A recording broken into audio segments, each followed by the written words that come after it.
히브리서 5장입니다. 7절에서 10절까지만 보겠습니다. 7절부터 10절까지 같이 읽습니다. 그는 육체에 계실 때 자기를 죽음에서 능히 구원하실 이에게 심한 통곡과 눈물로 간구와 소원을 올렸고 경외하심을 인하여 들으심을 얻었느니라. 그가 아들이시라도 받으신 고난으로 순종함을 배워서 온전하게 되었은즉 자기를 순종하는 모든 자에게 영원한 구원의 근원이 되시고 하나님께 멜기세덱의 반차를 좇은 대제사장이라 칭하심을 받았느니라. 아멘. 5장의 제목이 대제사장의 자격입니다. 대제사장의 자격인데 1절 잠깐 볼까요? 1절 보면 대제사장마다 사람 가운데 취한 자이므로 하나님께 속한 일에 사람을 위하여 예물과 속지 않은 제사를 드리게 하나니. 그러니까 우리가 아는 그냥 구약적 제사장은 아론의 후손에서 나왔죠. 아론의 후손들이 대대로 이어받았는데 그 사람들은 뭐예요? 사람 가운데 취한 거, 사람이란 거죠. 그 사람 대제사장이 죽으면 또 다른 대를 이어서 제사장이 또 나와야 되는 그런 계속 하는 거죠. 사람을 위하여 예물과 속죄의 제사를 드리게 하나니 저가 무식하고 미혹한 자를 등이 용납할 수 있는 것도 자기도 연약에 쌓여 있음이라. 대제사장 스스로도 연약하다는 거예요. 여러분, 이 똑같은 거, 이 대제사장, 우리가 지금 사역자들이 대제사장은 아니지만, 우리가 하나님 일 하잖아요. 목회자들도 연약한 존재입니다. 하나님이 택해서, 사용하시고 쓰시는 거지, 우리도 연약한 존재고, 우리도 부족한 존재잖아요. 우리도 죄인이고요. 그렇게 똑같다는 거예요. 대제사장들도 죄인이잖아요. 한 사람으로, 아담의 후손으로서. 그래서, 자기도 연약에 쌓여 있음이라. 이러므로 백성을 위하여 속죄제를 드린 것 같이 또한 자기를 위하여 드리는 것이 마땅하니라. 욤키푸르 날 7월 10일 날 유대인 달력으로 7월 10일 날 그 염소와 송아지의 피는 제사장들, 아론의 그 대제사장과 그 자기의 직계 자손들의 그 죄를 위해서 드리는 거고, 염소의 피는 이제 그 백성의 죄를 위해서 가져가거든. 두 개를, 염소와 송아지 피를 같이 들어가거든요. 그 언약궤 속죄소 위에 뿌리고 1년 동안 이제 죄를 용서받는 거죠. 그렇게 했다는 겁니다. 자기를 위해서도 드려야 된다. 그죠? 이제 여러 가지 이제 설명이 있는데 여기 이제 설명했어요. 대제사장은 속죄일에 이스라엘 백성을 위해서뿐만 아니라 자신과 자신의 직계의 권속을 위하여 속죄제를 드려야 했다. 구약 시대 대제사장과 그리스도 차이는 뭘까요? 죄 있음과 죄 없음의 차이이다. 예수님도 영적으로 이제 우리를 위해서 십자가의 대제사장으로서 돌아가셨는데 그 구약 시대의 대제사장들은 사람이라 죄가 있고 죄인이고 예수님은 죄가 없는 분이라는 거죠. 그래서 4절 한번 볼게요. 빨리 좀 나갈게요. 이 존귀는 아무나 스스로 취하지 못하고 오직 아론과 같이 하나님의 부르심을 입은 자라야 할 것이니라. 그러니까 아론의 후손에게만 해서만 대제사장이 나올 수 있었습니다. 그걸 알죠? 5절 또한 이와 같이 그리스도께서 대제사장이 되심도, 예수님도 이제 이 땅에 내려오셔서 우리의 대제사장이 돼서 예수님 스스로가 어린 양이 돼서 세상 죄를 지고 십자가에서 돌아가셨죠. 되심도 스스로 영광을 취하심이 아니요 오직 말씀하신 이가 저더러 이르시되 너는 내 아들이니요 내가 오늘날 너를 낳았다 하셨고. 그러니까 예수님도 스스로 자기가 대제사장이라고 취함을 받은 게 아니라 하나님이 그렇게 그 예수님을 대제사장으로 만드셨다는 겁니다. 그러니까 스스로 된 게 아니라는 거예요. 6절 또한 이와 같이 다른 데에 말씀하시되 네가 영원히 멜기세덱의 반차를 좇는 제사장이라 하셨으니. 그러니까 이제 이게 시브리서라고 했잖아요. 유대인들에게 쓰는 것이었기 때문에 유대인들에게 맞게 복음을 그러니까 설명해 주려고 구약의 제사와 예수님의 십자가의 그 보혈의 제사가 어떻게 다른가를 이제 해야 되는데, 그럼 예를 들면 이렇게 할 수 있잖아요. 옛날 구약 시대에는 대제사장이 속죄소에 지성소에 염소와 송아지 피를 가지고 들어갔는데 그럼 예수가 대제사장이냐 이렇게 반문을 할 수 있게 물음표를 할 수 있잖아요. 유대인들한테 전하는 거니까. 그런데 그렇게 하니까 얘기한 게 이제 그 다음 얘기가 이거거든요. 이와 같이 다른 데 말씀하시되 예수님은 유다지파예요. 유다지파. 그죠? 유다지파 다윗의 후손이라고 육체적으로는. 그러니까 원래 제사장은 레위지파의 아론의 후손에서만 대제사장이 나올 수 있는데 예수라는 사람은 유다지파의 다윗의 후손이라면서 어떻게 대제사장이 될 수 있냐. 제사장 역할을 할 수 있냐 이렇게 말할 수 있으니까 아니야. 그러니까 이걸 이제 바울 사도는 바울이 아니지 참 시브리어시서 기자는 이걸 어떻게 끌어왔냐면 멜기세덱을 끌고 온 거예요.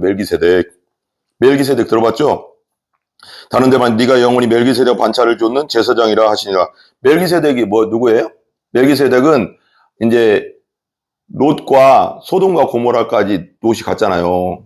그러니까 막 아브라함과 롯이 이제 헤어졌잖아요. 재산이 많아서 종들끼리 막 싸우니까 헤어져서. 근데 이 롯은 지 눈을 쫓아가서 좋은 도시, 막 쾌락의 도시까지 갔어요. 소돔과 고모라 가는데 그때 전쟁이 일어나가서 다른 족속들이 이 롯과 그 재산과 그 가족들을 다 데리고 포로로 끌고 갔단 말이에요. 그러니까 아브라함이 380명인가 자기 집에서 키우는 그런 부자예요. 아브라함이 진짜. 자기 집에서 키우는 군사 380명을 데리고 가서 뺏어서 온 거예요. 그 왕들에게서. 그런데 이제 이 살렘 왕이라고 했는데 예루살렘 말하는 거죠. 살렘은 뭐예요? 평화의 도시, 평화 이거잖아요. 살렘 아니에요. 평화잖아요. 살렘의 왕 멜기세덱. 그러니까 그게 그러니까 하나님의 제사장이라고 했거든요.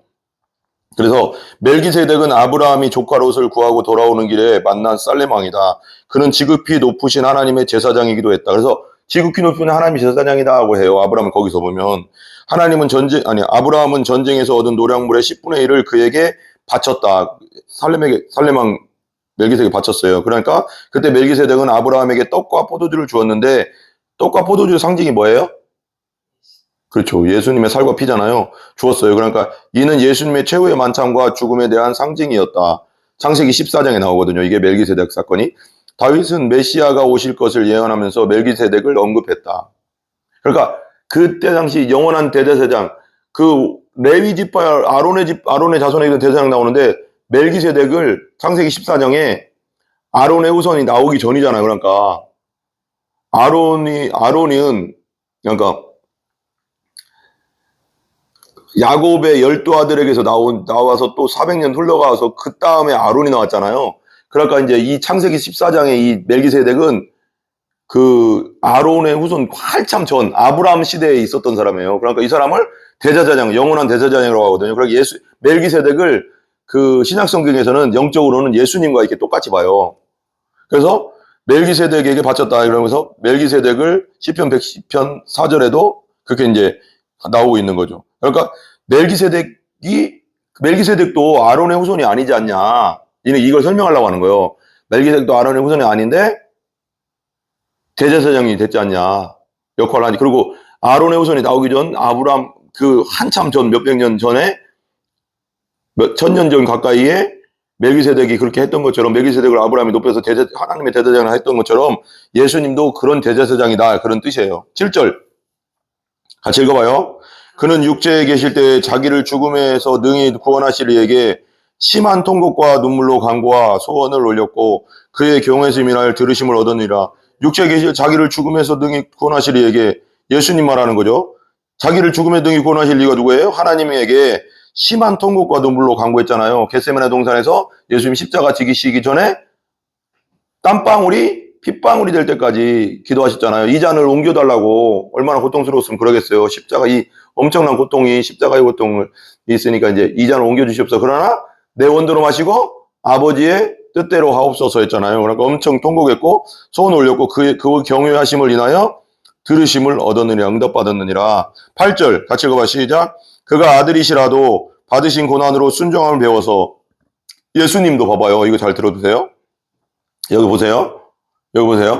예수님도 하나님의 아들이잖아요. 하나님이라고. 성삼위 하나님 중에 성자 하나님인데 하나님이 이 땅에 내려왔을 때는 성부 하나님께 철저하게 육신에 계셨을 때는 철저하게 순종했다는 거예요.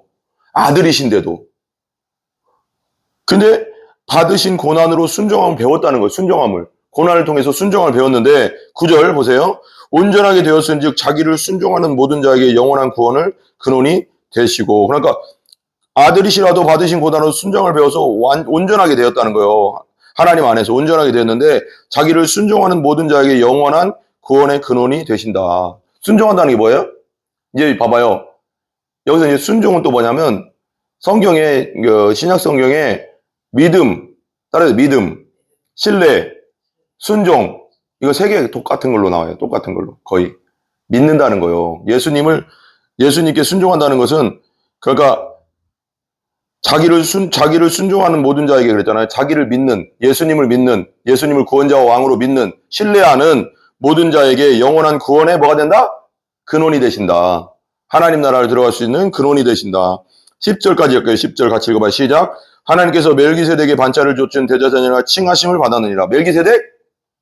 아론의 후손이 나오기 천년 가까이 전에 아브라함 시대에 있었던 그 살렘왕 멜기세덱이 곧 예수님을 상징한다고 했잖아요. 멜기세덱의 반차를 쫓은 대제사장이라 칭하심을 받았느니라. 그분이 곧 대제사장이다. 이렇게 말하는 거예요. 예수님을 연결해 주는 거예요. 이 기자가. 예. 오늘 여기까지만 하겠습니다. 기도하겠습니다. 하나님, 멜기세덱의 반차를 따라 오신 예수님, 우리의 왕이요, 우리의 제사장이요, 우리의 선지자신, 그리고 우리의 대제사장으로서 십자가에서 직접 어린 양이 돼서 우리 세상 죄를 지고 돌아가신 예수님, 그리고 3일 만에 부활하신 예수님, 모든 영광을 하나님께 올려드립니다. 이 복음을 이에 땅끝까지 전할 수 있는 저희들 되게 하여 주시옵소서. 예수님의 존귀하신 이름으로 기도합니다. 아멘.